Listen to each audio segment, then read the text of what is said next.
और सब तो भगवती को देख रहे हैं, किंतु भगवान एक बार भी भगवती की ओर नहीं देखा, काफी देर तक खड़ी रही। कहा यही ठीक है।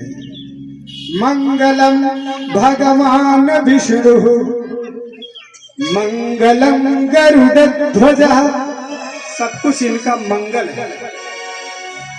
मंगलम पुंडरीकाक्षो मंगलाय तनोहरि, ये मंगल के घर हैं, सब कुछ इनका मंगल ही मंगल है।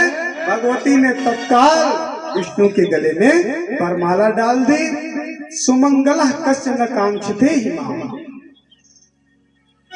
जहां मंगल हो जिस घर में, उस घर में भगवती लक्ष्मी अपने आप आ जाती है। और जिस घर में मंगल नहीं होता, अमंगल हो ही जाता है। इसलिए घर में चाहे जन्मोत्सव मनाया जाए, चाहे भगवान सत्यनारायण की कथा सुनी जाए, कुछ न कुछ किया जाए, मंगल अगर होता हो रहेगा तो उस घर में अमंगल कभी नहीं होगा, क्योंकि मंगल के घर भगवान है। जय हो। पुनः मथानी प्रारंभ की गई, मंथन चालू किया गया, बारूदी मदिरा प्रकट हुई, दैत्यों में बांट दी गई। दैत्य लोगों ने कहा भैया तुम्हारे काम की है नहीं, हमको दीजिए, सब ले लिए। अंतिम में साक्षात धन्वंतरी भगवान अमृत का कलश लेकर के प्रकट हुए। बोलो धन्वंतरी भगवान की। सब जयकारा लगा ही रहे थे कि दैत्यों ने मारा झपट्टा, अमृत का कलश छीना, 9 2 11, देवता लोग रोने लगे। सारा परिश्रम हम लोगों का व्यर्थ। भगवान ने समझाया, कहा आप लोग चिंता मत कीजिए, हम आपकी सहायता करेंगे। ये अन्याय कर रहा है, अन्याय नहीं करना चाहिए। ईमानदारी में बहुत बड़ा बल है और बेईमानी में बहुत बड़ा खतरा है। तत्काल तो अच्छा लगता है, लेकिन उसका अंत बहुत बुरा होता है। अनीति नहीं करनी चाहिए, करने में अच्छी लगती है, किंतु बाद में उसका परिणाम बड़ा ही बुरा होता है। जाही अनीति करत डर नाही, जाही अनीति करत डर नाही, जाही अनीति करत डर नाही। सो जई है थोड़े दिन माही, ओ सो जई है थोड़े दिन माही, सो जई है थोड़े दिन माही। अहम पूर्वम न त्वमिति प्रभो। भगवान मोहिनी का रूप बनाया। बोलो मोहिनी भगवान की। भगवान ऐसा दिव्य रूप बनाया, जय हो, कि उस रूप को देख करके जितने दैत्य थे सब पागल हो गए। और अमृत का कलश लेकर के यही हो रहा था कि भाई पहले मैं पीऊंगा, पहले मैं पीऊंगा। अब पी नहीं पाया था कोई। काम ज्यादा बलवान है, पहले हम पिएंगे। काम कमजोर है, पहले हमको पिला दीजिए। यही सब हो ही रहा था कि भगवान मोहिनी का रूप धारण करके गए और राक्षस लोगों को बहुत पसंद आया। बाह्य जो सुंदरता होती है वो भगवान को कम पसंद है, और अंतःकरण की जो सुंदरता होती है वो भगवान को ज्यादा पसंद है। शूर्पणखा ने जैसा ब्यूटी पार्लर किया था, जय हो, शायद किसी ने किया हो। भगवान अगर रिझते तो रिझ जाते उसकी सुंदरता। तुम साम पुरुष नमो समो नारी। तो सब पुरुष ना ओ समो नारी, ये संयोग विधि रचो विचारी, ये संयोग विधि रचो विचारी। सबरी के पास गए, 90 साल की अवस्था है, मुंह में दांत नहीं है, भौहें लटक गई हैं। भगवान जब उसके पास गए और उसकी भक्ति को देखा तो सबरी से क्या कहा,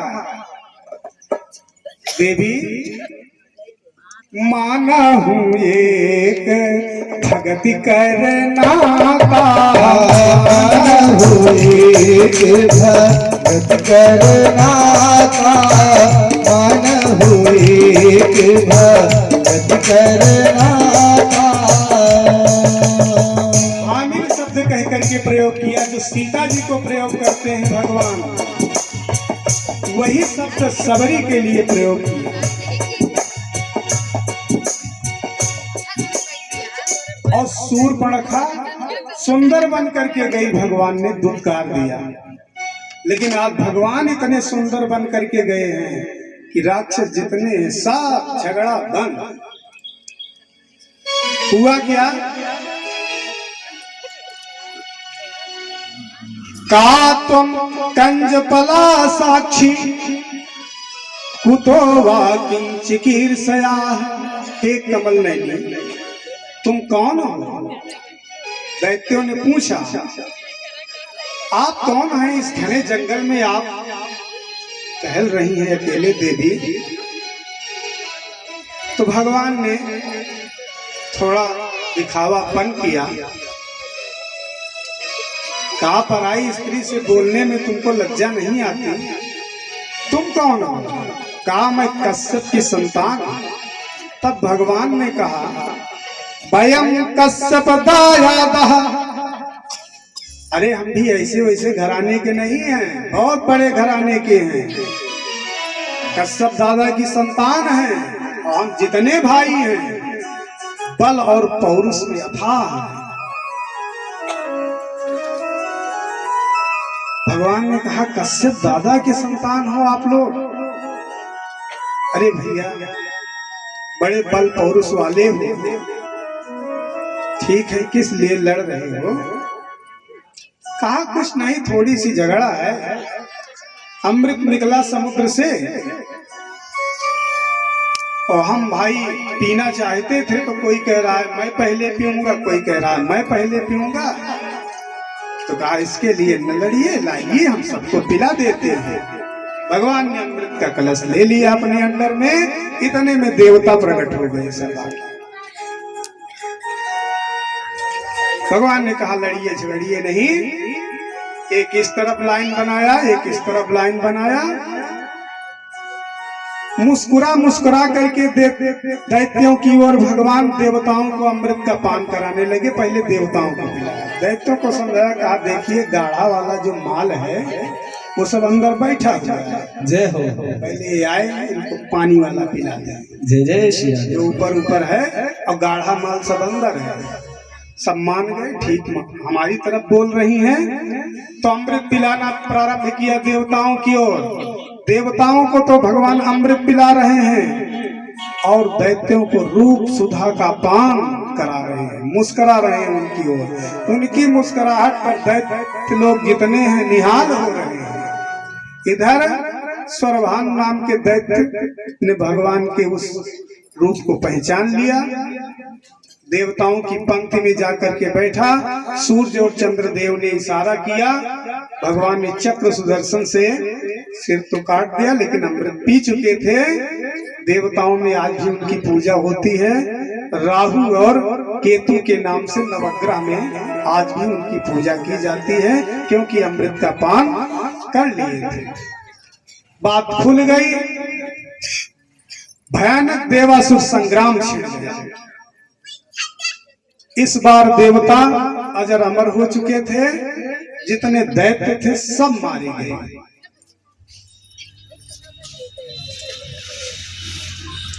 शुक्राचार्य जी ने जब देखा कि हमारे जितने शिष्य हैं सब मारे जा चुके हैं, तो मृत संजीवनी विद्या से